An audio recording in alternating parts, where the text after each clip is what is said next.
Bueno, ok, otro miércoles para empezar. Hoy vamos a empezar estudio nuevo.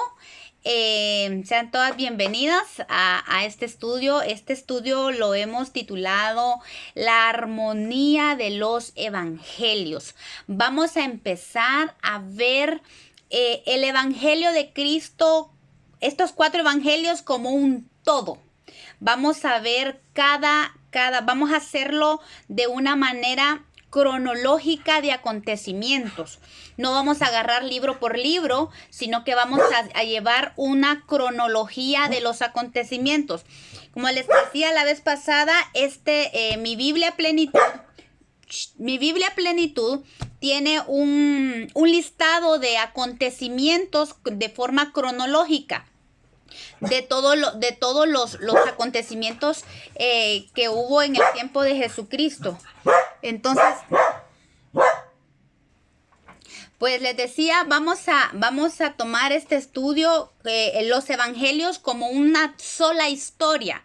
Y vamos a llegar a puntos o temas donde van a coincidir y vamos a tener que verlos desde 3 o 4 puntos de vista o 2 puntos de vista, porque hay temas de la historia de Jesucristo, del evangelio, que hay unos temas que solo están en un evangelio, o solo están en Mateo, o en Marcos, o en Lucas, o en Juan. Hay otros acontecimientos que están en Mateo y en Marcos. Hay otros acontecimientos que están en Marcos y en Lucas. Hay otros acontecimientos que están en Marcos y en Lucas. Hay otros acontecimientos que solo están en Juan.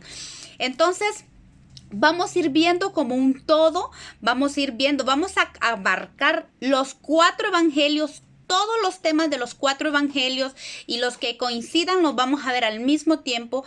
Pero eso es lo lindo, vamos a llevar una cronología de acontecimientos para que nosotros tengamos una panorama diferente, ustedes van a ver cómo es diferente tomar una porción de un evangelio a tomar un panorama, a tener un panorama y un contexto de lo que estamos hablando. Y vamos a ver entonces aquí, ¿por qué le vamos a llamar armonía de los evangelios? Porque armonía es, según el diccionario, es la relación de paz, concordia y entendimiento entre 2 o más personas.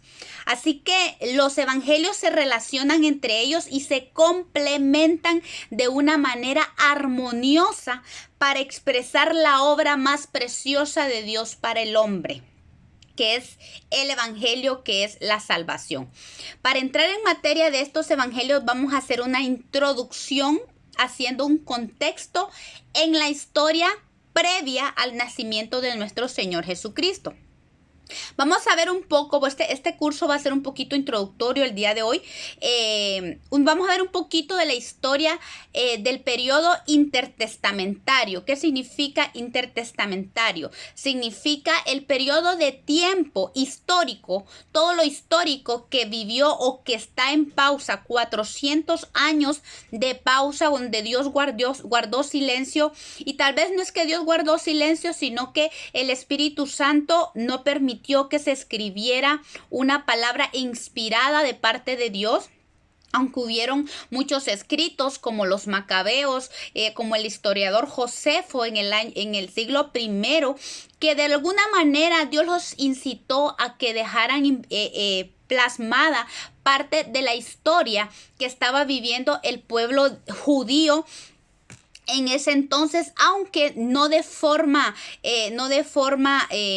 inspirada de parte del Espíritu. No tenemos esto en nuestra Biblia, pero por ejemplo en la Biblia de las versiones Jerusalén y las Biblias católicas vemos cómo está en la historia, libros históricos como los Macabeos, que nos cuentan un poco de lo que pasó en este tiempo.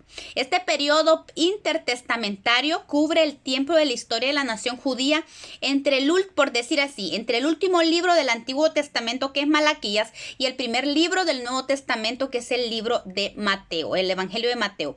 Aunque históricamente nosotros, si nos damos cuenta, y cronológicamente, desde que termina Nehemías con la restauración, cronológicamente nuevamente, les decía la vez pasada, lo que vimos con Nehemías fue lo último de la historia del pueblo judío. Es lo último que se sabe, ¿verdad? Entonces, ahorita vamos a ver un poquito, así como a breve rasgos, cosas con acontecimientos relevantes de la historia, después que Nehemías hace la restauración de Jerusalén, de las puertas y de las murallas, ¿verdad? Después de esa restauración de Jerusalén, vamos a ver un poquito hasta el inicio de los evangelios con el nacimiento primero de Juan el Bautista y de nuestro amado Señor Jesucristo.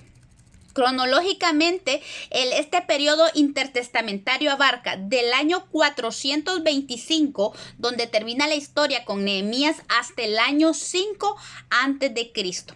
Al comienzo de este periodo, el imperio persa, recordemos que era el imperio persa que estaba teniendo la preeminencia. Luego llegó el imperio griego, seguido del imperio romano. Vimos en el libro de Daniel capítulo 2 estos imperios. Creo que los vimos cuando estábamos viendo la puerta de Efraín. Estábamos viendo los imperios que hubieron antes de que nuestro amado Señor Jesucristo naciera. Estos imperios fueron descritos por la imagen de Nabucodonosor, aquella imagen que él vio en aquel sueño, donde la cabeza era de oro. Ahí la tienen. La cabeza era de oro y representaba al imperio babilónico, que en ese tiempo el imperio babilónico fue cuando el pueblo de Israel fue llevado al exilio. Ya en el siguiente imperio, que es el Medo-Persa, ese imperio permitió por medio de Ciro, ¿verdad? Por medio de Ciro, que el pueblo volviera retornaran a Jerusalén para hacer el trabajo de restauración que vimos en los libros de Esdras y Nehemías. Después del imperio medo-persa vino el imperio griego, dirigido por Alejandro Magno, y luego este imperio fue repartido entre sus generales, y luego después, por último, vino el imperio de Roma, y luego por último dice los 10 dedos ¿cómo se llama? Los dedos de barro, de barro, ¿verdad? Entonces dice, vamos a ver por ejemplo rápido así que el imperio persa fue dirigido por Ciro. Los medos y los persas redujeron a Babilonia en ruinas y gobernaron desde ese año hasta el año 331. Vemos que los medos persas derribaron a Babilonia y, como les decía, el primer rey Ciro habría sido denominado el pastor de Dios. Isaías profetizó que Jerusalén sería reconstruida y que se pondrían los fundamentos del templo. Y habló de Ciro en Isaías 44:28 e Isaías 45 del 1:4 habla de Ciro. Según la historia, Jerjes era el rey Asuero que hizo una gran fiesta dentro del tiempo de los medos persas, y ahí en ese tiempo entra la historia de la reina Esther. Pero dice que hubo una gran batalla militar contra Grecia que movilizó 2.5 millones de soldados y 3,000 barcos.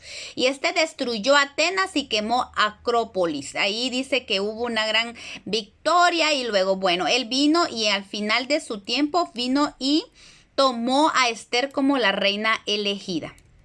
Y aquí en este cuadrito les estoy poniendo los acontecimientos durante el reino, el imperio persa, bueno, los predominantes con respecto a Judea o a Palestina o Judea, ¿verdad? Los retornos de Zorobabel, el retorno de Esdras, el retorno de Nehemías. Después de Nehemías, dice la historia que los sumos sacerdotes quedaron gobernando la región. Era después de que Nehemías terminó su gobierno ahí en Jerusalén. Fueron los sumos sacerdotes ya supuestamente enderezados que empezaron a tomar el gobierno de Jerusalén. Durante el imperio griego que fue dirigido por Alejandro Magno. Ellos derrotaron a los medos y el persa en la batalla de Gaugamela en el año 331 a.C. Y bueno, los representaba el bronce porque era el metal más resistente de aquella época. Algunos de los acontecimientos más relevantes en el tiempo del imperio griego fue la toma en el año 332 a.C. Alejandro Magno tomó Jerusalén. En el 323 murió Alejandro Magno y su reino fue dividido entre sus generales. El poder de Egipto fue tomado por Ptolomeo Sóter. Dicen que este Ptolomeo Sóter empezó siendo un hombre duro, pero al final dice que terminó trabajando en bien con los judíos, ¿verdad? Luego dice que llegó el gobierno de Ptolomeo Filadelfo. Este hombre fue muy lindo porque este hombre, a pesar de ser un griego, en el 285 a.C., él fue amigo de los judíos. En el tiempo de este Ptolomeo Filadelfo, dice la historia que se tradujo la Septuaginta.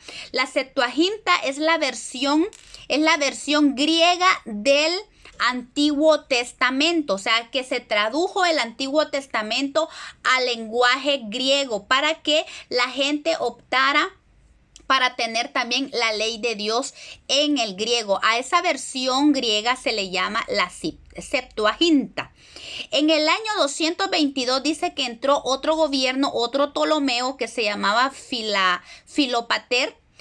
Narra el historiador Josefo, el que narra, que dice que este hombre se atrevió a entrar al lugar santísimo y dice que lo envolvió un terror tan tremendo que salió huyendo del lugar. Este hombre estaba enfurecido con los judíos, era un hombre malo. Dice que les quitó los puestos de confianza que algunos de los judíos tenían, que habían obtenido por el Ptolomeo anterior, que era el Ptolomeo Filadelfo. Les había dado lugares de confianza a algunos judíos. Dice que este Filópater se los quitó a ellos. Incluso dice que reunió a todos los que pudo en un lugar que le llamaban Hipódromo de Alejandría. Dice que allí ese hipódromo estaba lleno de elefantes ebrios. Imagínense, metió a muchos judíos ahí para que los elefantes los matasen. Pero dice la historia que los elefantes salieron huyendo en estampida y mataron a los espectadores, que eran unos egipcios que estaban allí. Ellos querían ver cómo los elefantes mataban o atropellaban a los judíos.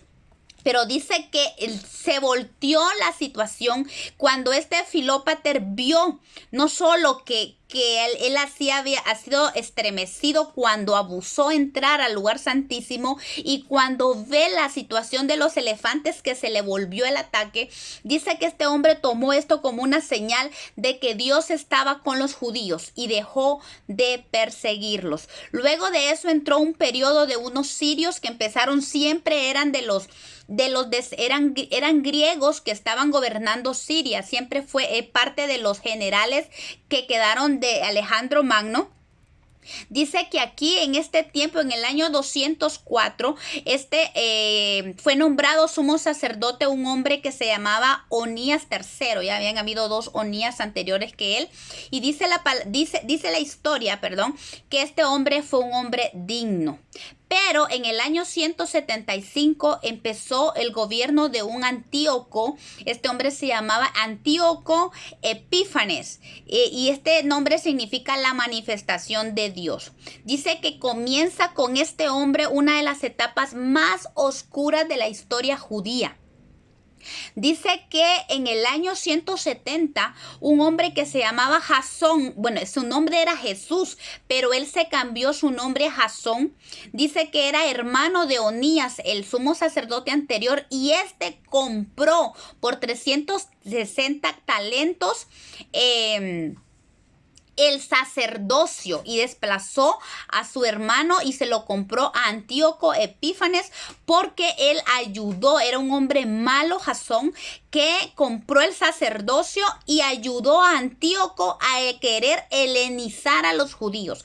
¿Qué es helenizar a los judíos? ¿Qué significa helenizar? Helenizar era que ellos querían meter las costumbres griegas a los judíos. Este fue un tiempo bien terrible porque este Antíoco Epífanes obligaba a los judíos a que hicieran a un lado las costumbres judías y los obligaban a participar de los juegos en honor a dioses paganos. Dice que este Antíoco Epífanes mató a 40,000 judíos que celebraban su supuesta muerte, porque se había corrido un rumor de que Antíoco Epífanes había muerto, pero no era cierto. Mientras ellos celebraban, él mató a 40,000 judíos. Y fue en un día de Pascua. Él sabía, este tipo sabía de que ellos, día de reposo. En día de reposo los agarró y sabía que ellos no podían defenderse en ese día de reposo. Entonces mató a 40,000. Y para demostrar su desprecio por los judíos y por todo lo que representaba Dios y todas las costumbres judías, dice que este hombre entró al lugar santísimo, al templo, y allí en el lugar santísimo fue capaz de sacrificar una cerda, o sea, un cerdo, un cerdo, ¿verdad? En el altar. Y no solo eso, dice que agarró la sangre del cerdo, de la cerda, y la roció por todo el templo. Y por su mandato, el templo de Dios dejó de ser el templo de Dios y lo convirtió en el templo de Zeus. Miren qué terrible. Dicen que se prohibió la adoración, los sacrificios y las ofrendas judías se prohibió completamente. Incluso la circuncisión fue prohibida, que los niños no podían ser circuncidados. Miren qué demonio más terrible este. Y el tener una copia de la ley de Dios era un delito capital. Dice que fueron quemadas todas las copias de la ley de Dios, todos los manuscritos, muchos manuscritos fueron destruidos por él, porque quien tenía copia de un manuscrito de la ley de Dios era sentenciado a muerte.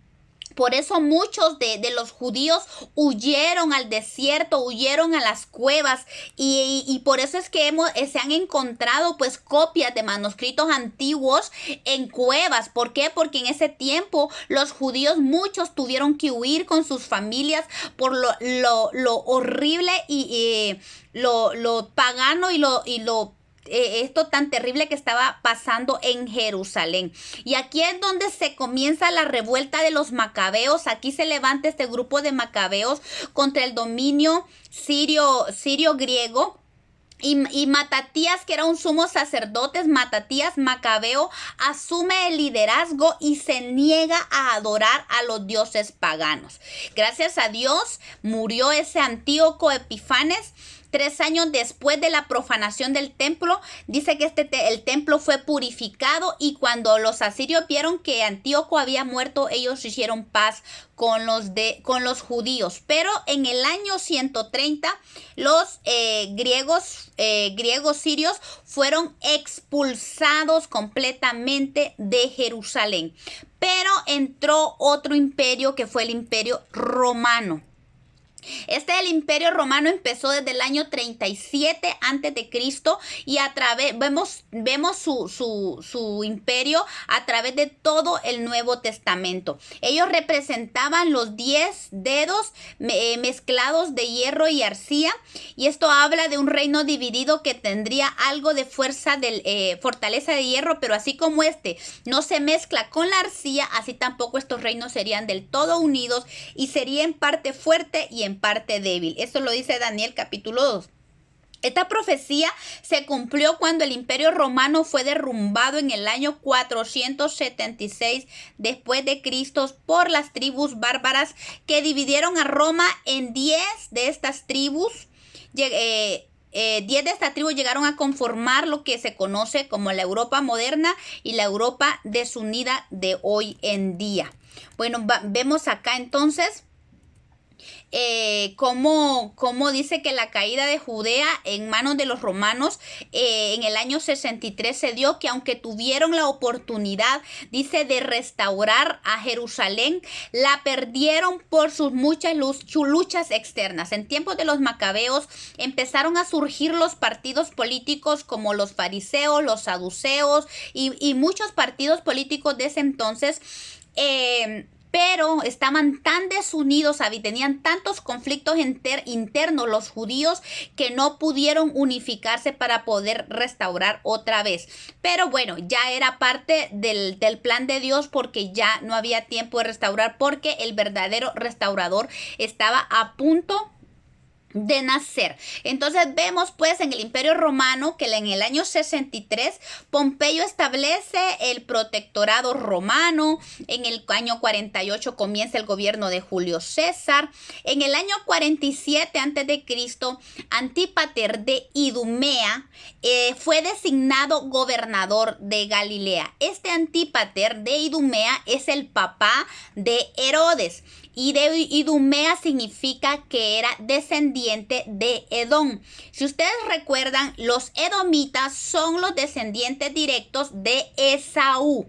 Imagínense ahorita en este tiempo de Herodes, el reino de Israel o de los judíos en manos de un edomita, manos de un descendiente de Esaú, que nada que ver.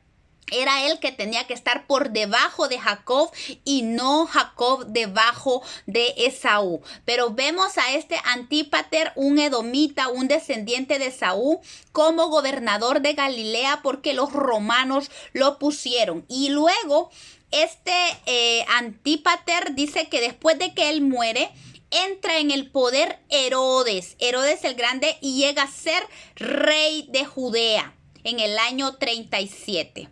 Vemos ahí algunos acontecimientos en Roma. En el año 31 se suicidó Antonio y Cleopatra en Egipto. Luego dice que en el año 29 comienza Herodes con su paranoia, que le querían quitar el reino, y dice que mata a Mariane, que era su mujer. Esta mujer era nieta de Hircano Macabeo, del último Macabeo. Ella era la última descendiente, era la nieta de él, y Herodes la mató a ella porque él mató a su hermano, porque tenía temores de que le quitaran su reino. Y vemos también la historia cuenta cómo este hombre mató a dos de sus hijos, porque la paranoia de que le quitaran el reino era muy grande. Pero entonces vemos pues que esto tenía en muchos conflictos al pueblo judío, y en una de esas que Herodes quería congraciarse con el pueblo judío, dice que él comienza la reconstrucción del templo, y esto lo hizo para apaciguar la hostilidad que tenían los judíos. Eso fue en el año 19 antes de Cristo. Entonces vemos pues que cuando ya llega el año 6, cuando nace Juan el Bautista, ya hay un templo allí en Jerusalén, pero ese templo fue reconstruido por Herodes. Ese templo era el templo de Herodes, ya no era el templo ni siquiera el que restauró Nehemías, sino fue el templo que restauró Herodes. Y en el año 5, así lo tienen muchos historiadores, aunque hay variaciones de tiempo, pero de 2 o 3 años, si mucho, de diferencia entre los historiadores y los eruditos, que datan el nacimiento de nuestro amado Señor Jesucristo el 5 antes de Cristo. Dice que Herodes, hacia el fin de sus días, lleno de temor con motivo de que había nacido el rey de los judíos, y por tanto un rival, mandó a matar a los infantes de Belén. Bueno, eso lo vamos a ver más adelante, pero con este breve recuento de la historia de acontecimientos, los más relevantes, por decir así, que acontecieron en estos 400 años. Y el último reinado que dio Nabucodonosor era la piedra cortada, no con mano humana, que heriría los pies y desmenuzaría la estatua. Representa un reino que jamás será destruido ni será entregado a otro pueblo. Historiadores y reformadores coinciden en que este reino es el reino de Dios. Bueno, esto ya fue el panorama de la historia intertestamentaria, del tiempo entre el Antiguo Testamento y el Nuevo Testamento. Entonces, hoy vamos a entrar de lleno a lo que es los evangelios. Pero antes de entrar a esto, quiero que consideremos algunos aspectos cuando estudiemos los evangelios. Esto es muy importante. Estos aspectos que les voy a mostrar ahorita, estos aspectos de que vamos a hablar, por lo general, muchas personas no lo conocen, y entonces cuando estudian la palabra de Dios, muchas veces pueden optar a tener, ¿cómo se dice eso? Interpretaciones no bien fundamentadas en la palabra. Por eso les decía, es importante estos aspectos que quiero que ustedes, cada una de ustedes, pueda tenerlo presente cada vez que estudiemos tal evangelio. Y tenemos los 3 primeros evangelios, que a estos 3 evangelios se les llama evangelios sinópticos. ¿Cuáles son? Mateo, Marcos y Lucas. ¿Por qué? Porque estos evangelios son bien similares. Dice que a estos 3 evangelios se les considera sinópticos. Es una palabra griega que significa ver todo en conjunto, tener una visión general. Juntos, los 3 evangelios representan la vida y las enseñanzas de Cristo, cada uno desde una perspectiva diferente. Se necesitan los 3 evangelios juntos para obtener el cuadro completo. Podríamos compararlo como estar en el banco de los testigos de una corte, cuando cada persona describe un mismo incidente desde su propio punto de vista. Este es el caso de las escrituras de los evangelios sinópticos. Registran muchos de los mismos sucesos, pero desde ángulos diferentes. El contenido del evangelio de Juan está separado de los otros 3 de una manera única, y esto lo vamos a ver. Hay 2 razones para la diferencia entre los relatos de los evangelios. ¿Por qué son distintos estos evangelios? Hay 2 cosas principales que debemos considerar cuando comparamos las diferencias entre los evangelios. En primer lugar, algo que es muy importante que tengamos presente es que las personalidades de los escritores de los evangelios eran diversas. En segundo lugar, las audiencias a quienes escribían eran diferentes, disímiles le llaman.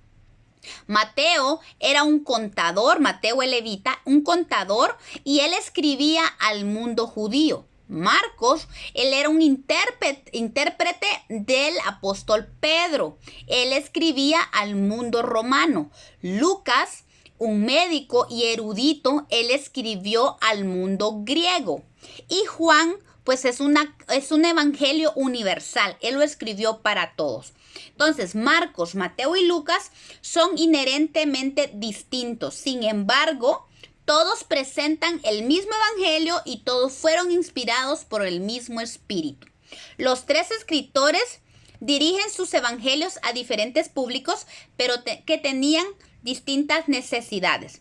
Cada escritor registró de manera selectiva las enseñanzas de Cristo que se aplicaban a sus lectores respectivos.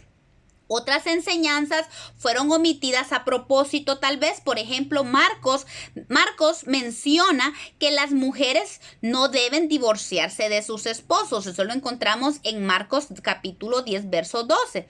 Mientras que Mateo incluye esto en su evangelio, no incluye esto en los evangelios a los judíos, en su evangelio a los judíos. ¿Por qué? Porque Marcos enfatiza que las mujeres no deben divorciarse, mientras que Mateo no habla de las mujeres. ¿Por qué? Porque la ley judía no permitía que una mujer judía se divorciara de su esposo. En todo caso, era el esposo el que siempre pedía el divorcio, nunca la mujer. Entonces, Mateo no habla de que la mujer no debía divorciarse de la esposa, perdón, del esposo. Pero Marcos sí, porque Marcos hablaba a los romanos. Entonces, y las mujeres romanas, ellas sí pedían carta de divorcio a sus esposos. Entonces, ese es un pequeño ejemplo de las diferencias de los evangelios, porque dependía del público o a quién iba dirigido el mensaje. Y la singularidad del Evangelio de Juan. El Evangelio de Juan es diferente a Mateo, al Marcos y a Lucas. El Evangelio de Juan trata principalmente de las palabras y de los discursos del Señor Jesucristo. Juan no registra ninguna parábola. Marcos tiene 4, Lucas tiene 19 y Mateo 18. ¿Verdad? Vamos a ir viendo algunas cositas allí. La palabra fe no se encuentra en el libro de Juan, aunque sí creer. Se menciona con frecuencia. Una tercera parte del Evangelio de Juan cubre un solo día. Por ejemplo, la Pascua en la que nuestro Señor fue crucificado. Fueron los capítulos desde el 13 hasta el 19, ocurrieron en un solo día. Mateo, Marcos y Lucas predicen todos la destrucción próxima de Jerusalén en el año 70 después de Cristo, y fueron escritos antes de que cayese Jerusalén, mientras que Juan fue escrito mucho después y dice mucho después de la que la ciudad fuera saqueada, y no predice su caída porque ya había caído, ¿verdad? Entonces vemos que los tiempos en que se escribieron también fueron diferentes. Juan utiliza, cuando Juan habla del tiempo o de la hora, él utiliza la hora romana, que es igual a la nuestra. Mientras que los evangelios sinópticos usan la hora hebrea. Entonces son cositas que, por ejemplo, Juan está hablando de un tiempo determinado, y uno puede decir, este tiempo es el tiempo, es el horario que yo tengo, es mi misma hora. Mientras que cuando habla, vemos cuestiones de hora, por ejemplo, la hora primera, la hora sexta, todas esas cosas que vemos en Mateo, en Marcos o en Juan, esos no son nuestros tiempos, porque la hora que se usa allí es la hora hebrea. Otra cosa, dice que el día judío empieza 6 horas más temprano que en los nuestros días. El día judío empieza a las 6 de la tarde, no empieza después de las 12 como el calendario romano, ¿verdad? El nuestro empieza después de las 24 horas, pues empieza el día, mientras que ellos empiezan a las 6 de la tarde. ¿Por qué es importante que nosotros tengamos presente esto? Vamos a llegar, cuando ya lleguemos a ese punto de la crucifixión y la resurrección de Cristo, vamos a darnos cuenta que esta información es muy relevante que nosotros la sepamos. Han habido muchas diferencias en cuanto a qué día fue el que murió Jesucristo y su resurrección exactamente, pero tiene mucho que ver con el tiempo que se habla en los evangelios, que no necesariamente tenemos que tomarla como que fuera nuestro tiempo. Entonces, por eso es todos estos puntitos, todas estas, ¿cómo le podríamos decir? Como dijimos al principio, aspectos, tenemos que considerarlos cada vez que estamos estudiando los evangelios, porque tenemos que sentarnos a ver, cuando estudiamos el libro de Mateo, ¿por qué habla esto? ¿Por qué el Señor explica de esta manera? Son costumbres. El libro de Mateo habla de las costumbres del pueblo judío. ¿Por qué? Porque este evangelio fue dirigido para los judíos. Vamos a ver un lenguaje judío, vamos a ver muchas referencias al Antiguo Testamento, vamos a ver cómo Mateo quiere quiere enseñar al pueblo judío y a demostrar que Jesucristo es el Mesías. Entonces, cada uno de los escritores de los evangelios tienen un punto de vista que quieren exaltar el nombre de Jesús de acuerdo a lo que ellos conocían y a quienes iba dirigido el mensaje.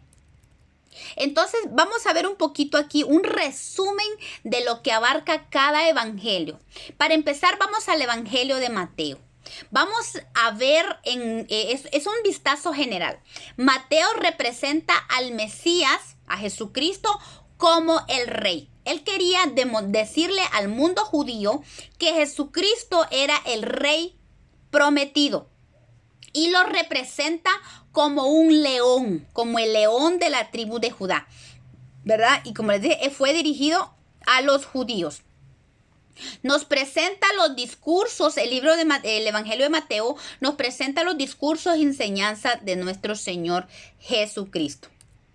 Y vamos a ver, también,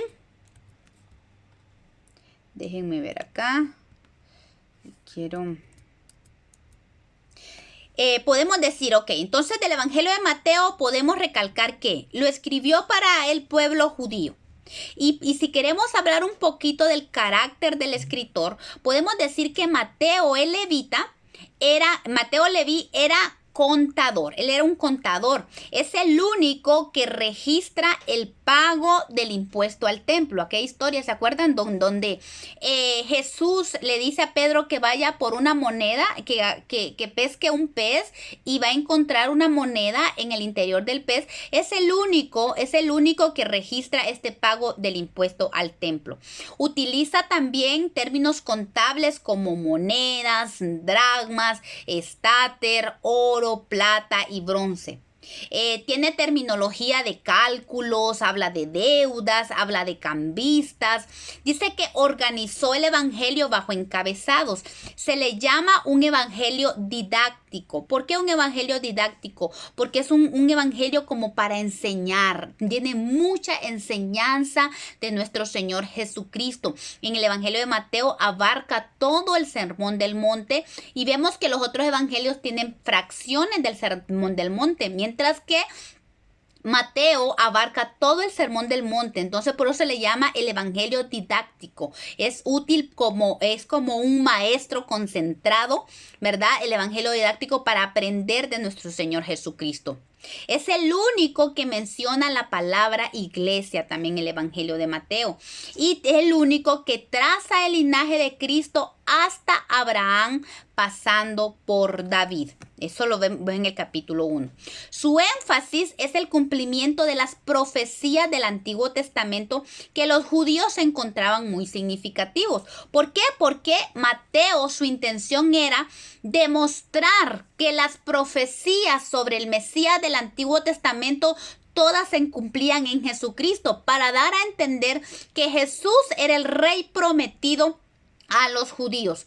Dice que hay aproximadamente 129 referencias del Antiguo Testamento solo en el Evangelio de Mateo.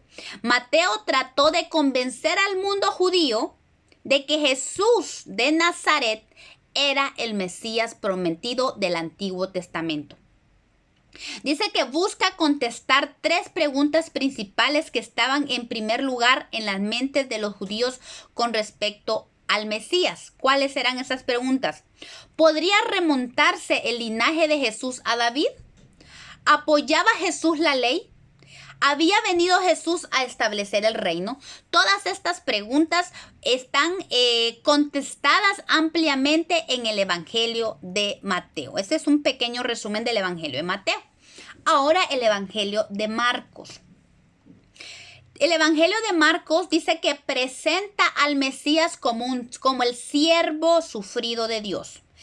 Dice que está representado por un buey y es dirigido a los romanos.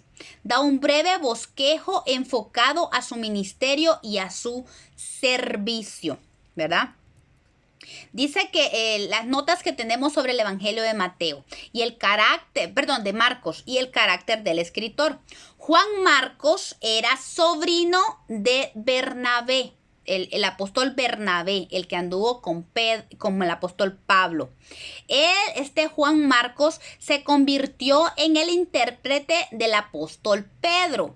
Por eso podemos decir que prácticamente el Evangelio de Marcos es el Evangelio de la experiencia del apóstol Pedro.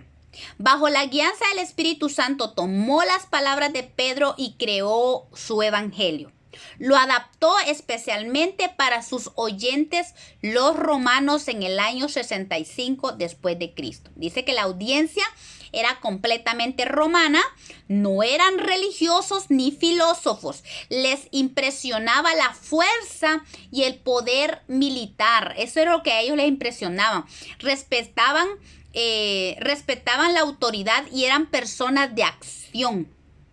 Es un evangelio que está lleno de acción. Podemos ver, tomando en cuenta también el carácter de Pedro, que era impulsivo, que era de hacer las cosas. ¿Se acuerdan? En Marcos habla de cuando Pedro le cortó la oreja al criado del sumo sacerdote cuando fueron a traer a Jesús. Vemos en este evangelio de Marcos esa impetuosidad del apóstol Pedro, y también tomando en cuenta que la audiencia romana era así, era una audiencia de acción, era una audiencia que quería ver ejecución de cómo Dios obraba, cómo Cristo obraba. Realza, dice, la obra de Jesús más que sus enseñanzas. Marcos se enfoca más en los hechos que Jesús hacía, en el poder que Jesús emanaba. ¿Por qué? Porque a los romanos eso les llamaba la atención, y eso hacía que los romanos vinieran a Cristo y se convirtieran a Él, tomando en cuenta lo que a ellos les impresionaba de Jesucristo es no solo el poder que emanaba de Él, sino el hecho de que teniendo tremendo poder fuera un hombre tan servicial, fuera un hombre que estaba al servicio. Él decía, yo no vine a ser servido, sino a servir. Y eso a ellos, los romanos, como que los movía, los desequilibraba al saber que un hombre de Dios, o sea, siendo Jesucristo el Rey, siendo Jesucristo teniendo gran poder por medio del Espíritu Santo, fuera un siervo. A esto les impresionaba porque los romanos estaban acostumbrados a ser ellos poderosos, a tener sirvientes, a buscar servicio. Y cuando supieron que Jesús tenía tal poder, pero también era siervo, era algo que a ellos los impresionaba y les llamó mucho la atención, y eso hacía que se convirtieran al Señor. Dice que aquí hay poca enseñanza de Jesucristo. No aparece el sermón del monte en el evangelio de Marcos, y pocas parábolas. Dice que solo hay 4 parábolas en este evangelio. La parábola del sembrador, el crecimiento de la semilla de mostaza y los labradores malvados. No hay registro del nacimiento o niñez del Señor. No hay genealogía del Señor. Hay pocas citas del Antiguo Testamento, pero contiene casi todos los milagros notables de Cristo. Describe las miradas de Jesús, por ejemplo en Marcos 3:5 y en 3:34. Describe las reacciones del Señor, describe las reacciones de la gente. Jesús con las fieras habla mucho de eso, y los amigos del paralítico que hicieron una abertura en el pecho, Si se dan cuenta, pues este evangelio está lleno de mucha acción. ¿Cómo presenta a Jesús? Bueno, el poderoso, lo presenta como el poderoso, hacedor de milagros, porque Jesucristo podía controlar la naturaleza, los vientos, el mar, y ellos le obedecían. Jesús tenía poder sobre todo tipo de enfermedad y dolencia, incluida la muerte. Así presenta este evangelio a Jesús. También lo presenta como quien tiene poder sobre la economía, cuando alimentó a 5,000 personas con un solo puñado de comida. Dice, hablaba con una autoridad que ninguno podía desconocer, y pudo humillarse ante aquellos que eran mucho más débiles y dar su vida en rescate de muchos. Esto era un reto para la mente y la forma de pensar de Roma. Imagínense qué impresionante fue para los romanos conocer a este Cristo glorioso, pero también un siervo de Dios que dio su vida en rescate de aún aquellos que eran muy inferiores a él. Ahora el evangelio de Lucas. Vamos a hacer un pequeño resumen del evangelio de Lucas. Espero que no llevarlas tan rápido, Pero quiero que todos estos aspectos los tengamos presente y los vamos a ir resaltando cada vez que veamos un acontecimiento de diferentes puntos de vista para que veamos cómo lo enfoca cada escritor. El Evangelio de Lucas dice que lo representa a Jesucristo como el Hijo del Hombre. Y este Evangelio fue dirigido a los griegos. Complementa a Mateo y a Marcos, agregando lo que no se ve en ellos y sirviendo de enlace con Juan. Lucas fue un médico, era un erudito, pero también era un investigador tremendo.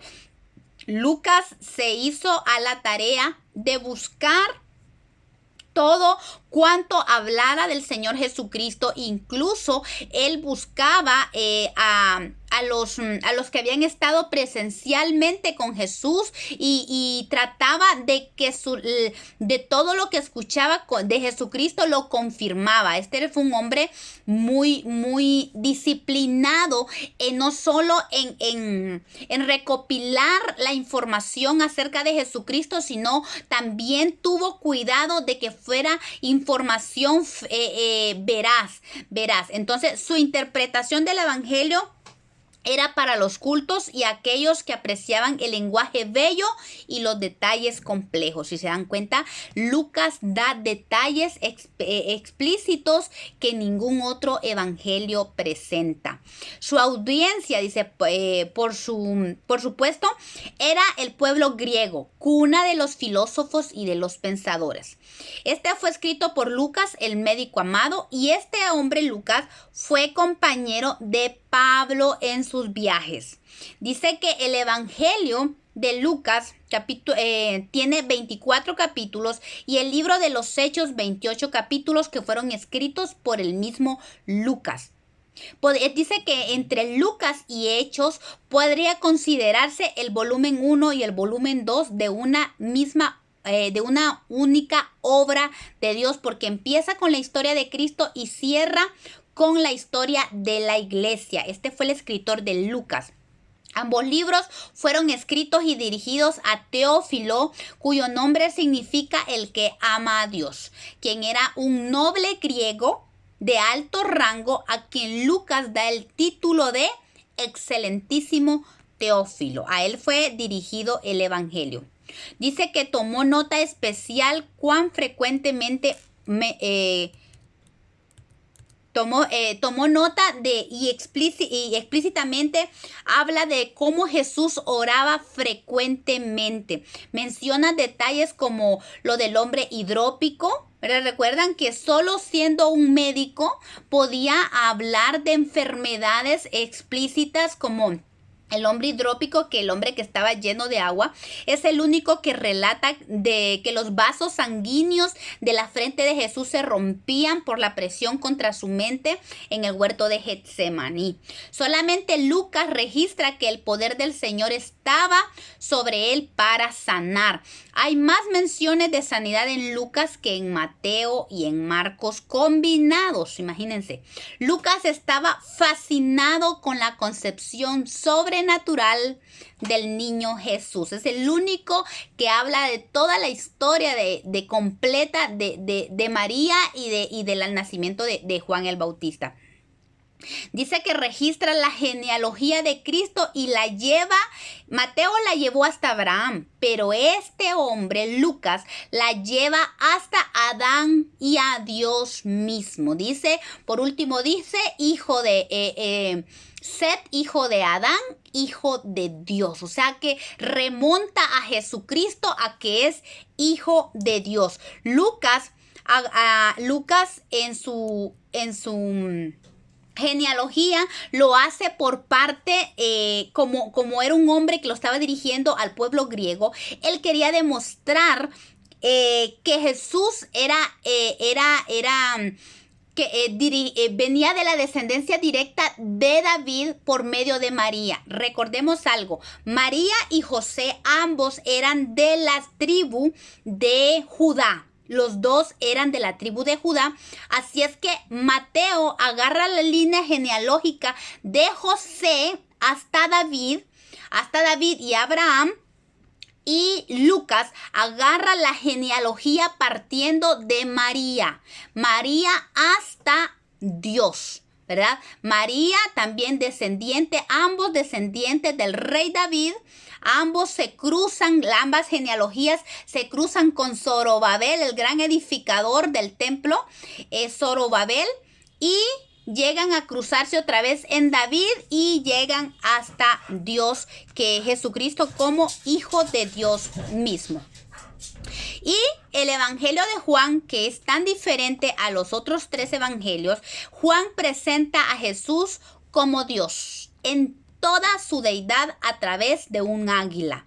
Presenta una visión del Hijo como el Verbo eterno, el Hijo de Dios y su divinidad. Amén. Entonces vemos esto precioso que vamos a estar viendo de estos 4 evangelios. Maravilloso esto que vamos a ver cómo el Señor nos va a ir enseñando y nos va a ir ubicando de poco a poco, muy despacio. Vamos a tener el panorama completo de los 4 evangelios. Como se dieron cuenta, cada evangelio tiene un enfoque diferente, tiene una forma de escribir diferente, pero todas son como fotografías de una misma escena desde 4 ángulos diferentes. El Evangelio de Juan es maravilloso también porque registra esas palabras que en ningún otro lugar se encuentran. Está todas las palabras exactas de Jesús cuando él habla de que Él es el buen pastor, cuando habla de la oración intercesora de Jesucristo, solo Juan lo registra.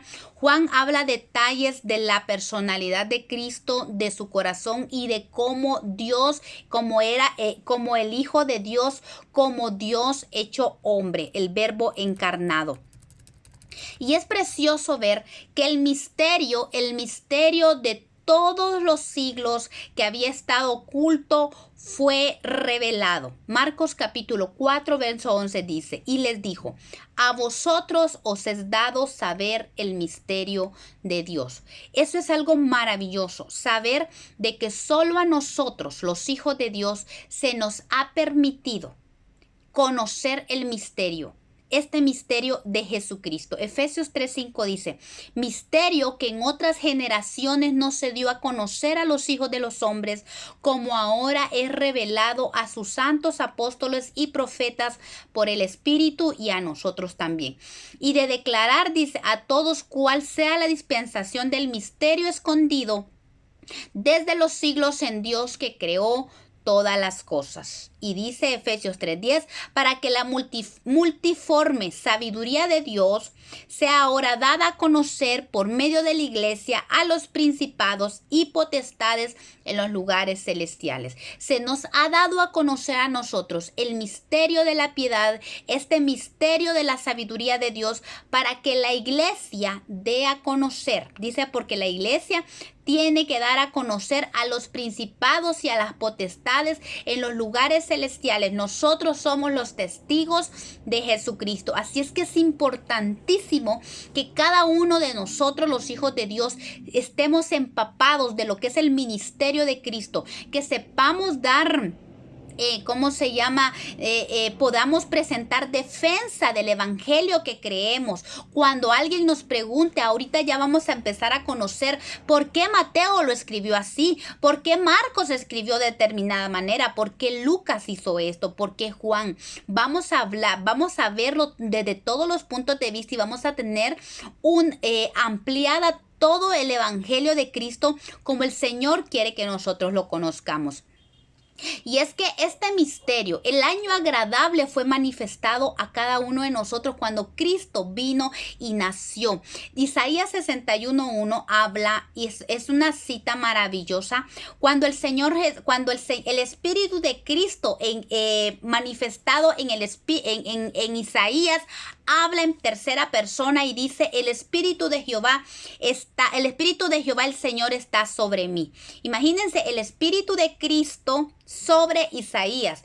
¿Cómo Isaías iba a decir esto de sí mismo? No podía decirlo. Era el Espíritu de Cristo hablando a través de Isaías. Dice: el Espíritu de Jehová el Señor está sobre mí, porque me ungió Jehová.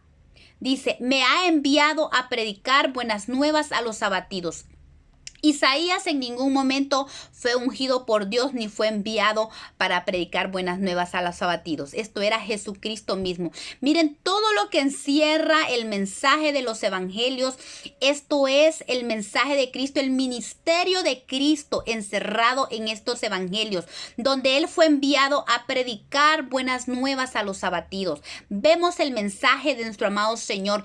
Él dijo en una ocasión: no vine a los sanos, sino a los enfermos. Creo que Lucas es el que habla de eso, porque habla de los enfermos, y dice que Él vino a predicar las buenas nuevas a los abatidos, a vendar a los quebrantados de corazón, a predicar libertad a los cautivos y a los presos, apertura de cárcel. Y es que vemos esto maravilloso, porque esto es el Evangelio de Dios. El Evangelio de Cristo viene a enseñarnos a que su palabra es la única que viene a vendar su salvación, su gracia, su misericordia. Es la que viene a vendar a los que han sido quebrantados de corazón. Él vino a publicar libertad a los cautivos. Ahora nosotros podemos tomar este Evangelio y decirle a los que están cautivos a que llegó el tiempo de la libertad, a que las puertas de las cárceles sean abiertas, porque Cristo ya pagó el precio. Él pagó el precio de la libertad, para la libertad de los que estaban oprimidos, de los que estaban cautivos y los que estaban presos. Dice que Jesús vino a proclamar el año de la buena voluntad de Jehová. Las buenas nuevas de salvación ya están disponibles. El año de la buena voluntad de Dios es hoy. Esto es en tiempo presente. Desde que Jesús murió en la cruz y resucitó y cobró vida el evangelio del reino, hasta hoy es un tiempo presente. Es el día el año de la buena voluntad de Dios. Y dice que también es el día de la venganza del Dios nuestro, para consolar a los enlutados. Y esto nos habla de un reino como la espada de dos filos. Por un lado, vemos que es el año del agradable, de las buenas noticias para salvación, para rescatar, para salvar, para sanar. Pero por otro lado, también es el tiempo, viene a proclamar el día de la venganza de Jehová contra todos aquellos que no quisieron tener a Jesucristo como su abogado. Lo van a ver como su juez. Este evangelio también habla de juicio eterno. Este evangelio también nos habla de que hay condenación para todo aquel que no quiere recibir a Cristo como su Salvador, sino que lo desprecia. Viene un día de la venganza y viene el día de consolar.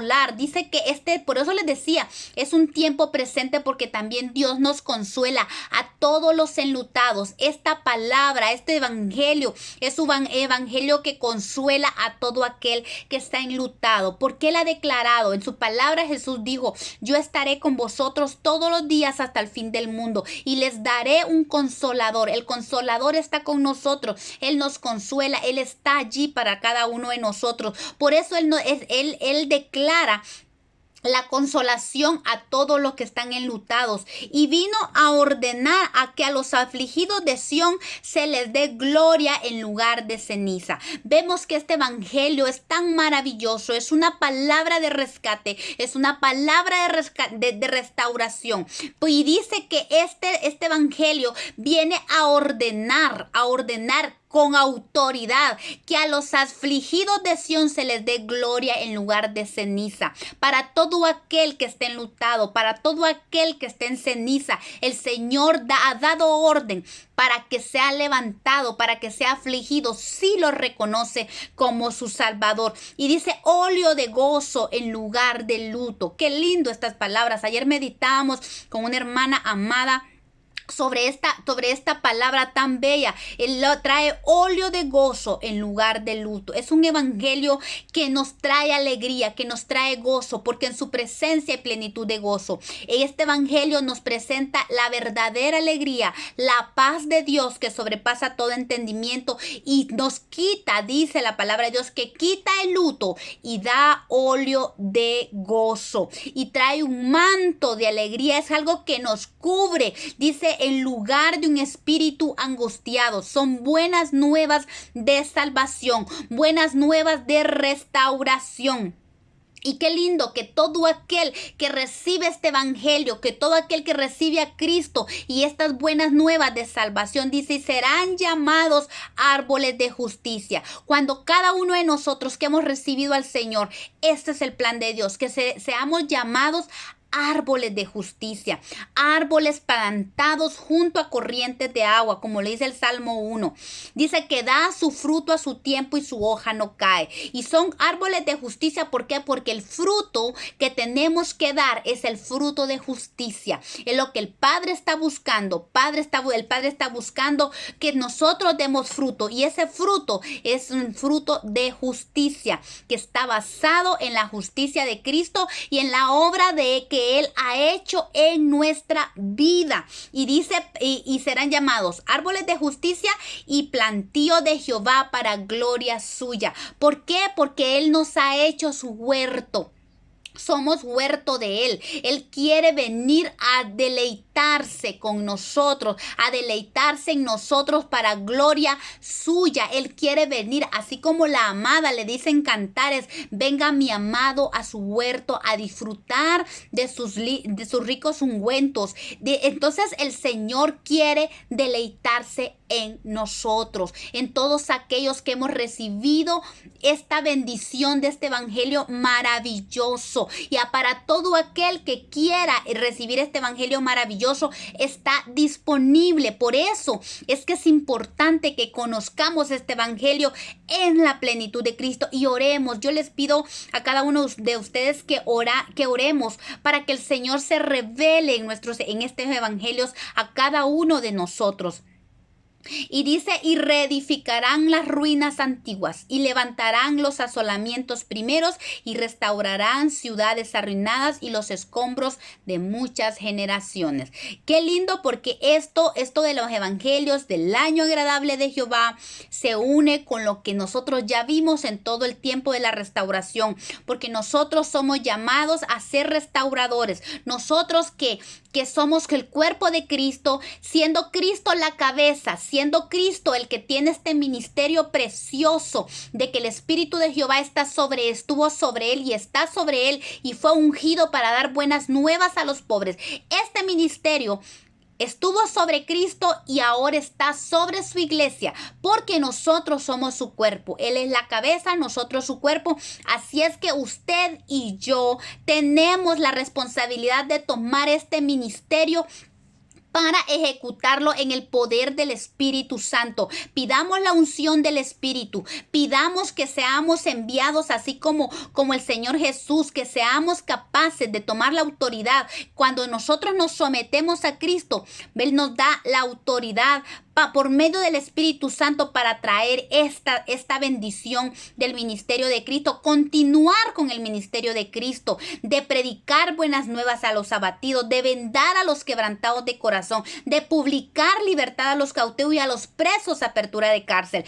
Esta es el ministerio de Cristo que nosotros como su iglesia, como el cuerpo de Cristo, tenemos que llevar. Somos llamados a reedificar las ruinas antiguas. Recordemos, ¿cuáles son las ruinas antiguas? Los fundamentos de la sana doctrina. Somos llamados a que sean reedificados otra vez, que saquemos los escombros del pecado que han habido de generaciones.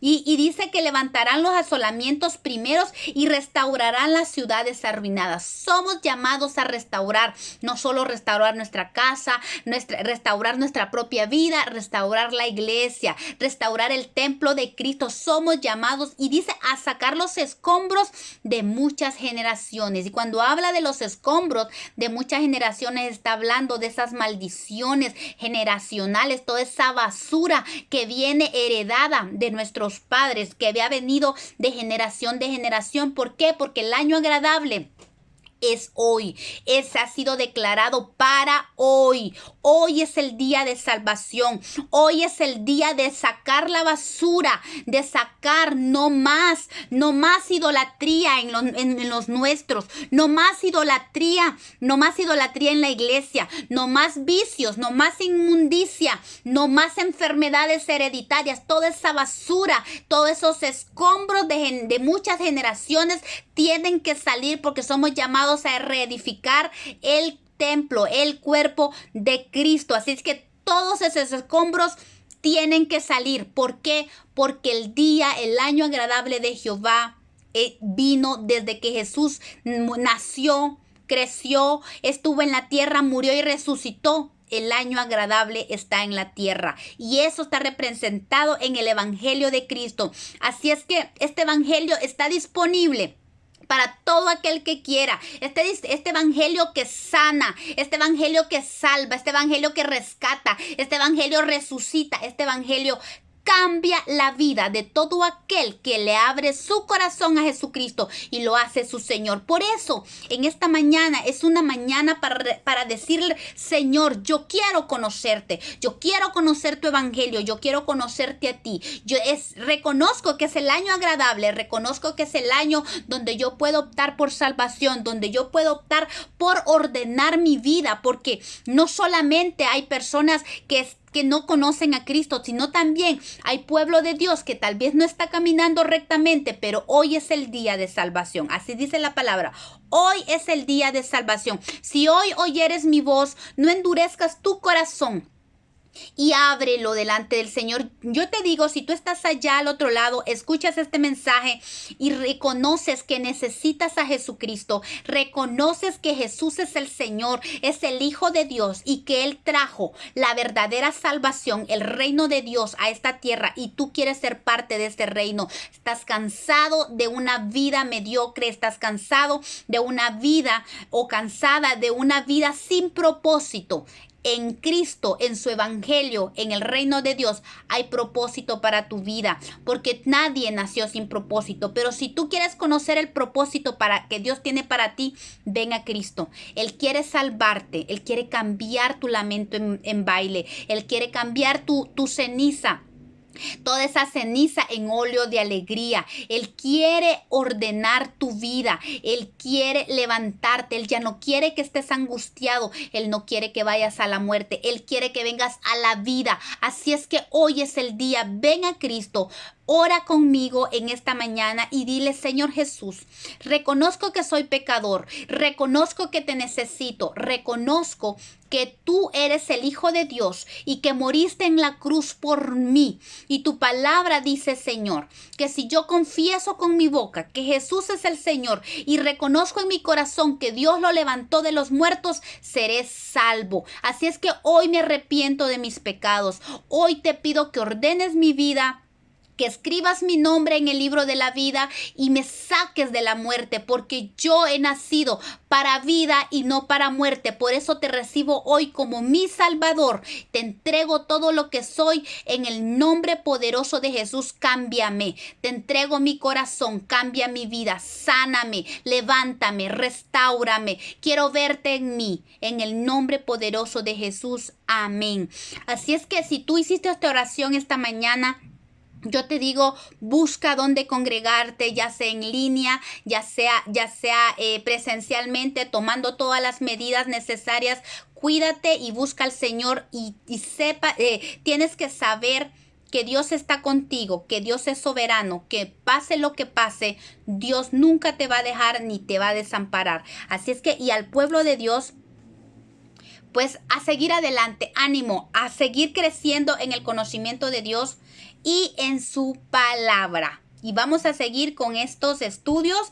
Ya la próxima semana, si Dios nos permite, ya entramos de lleno con los evangelios. Gloria al Señor. A Dios sea la gloria por los siglos. Amén.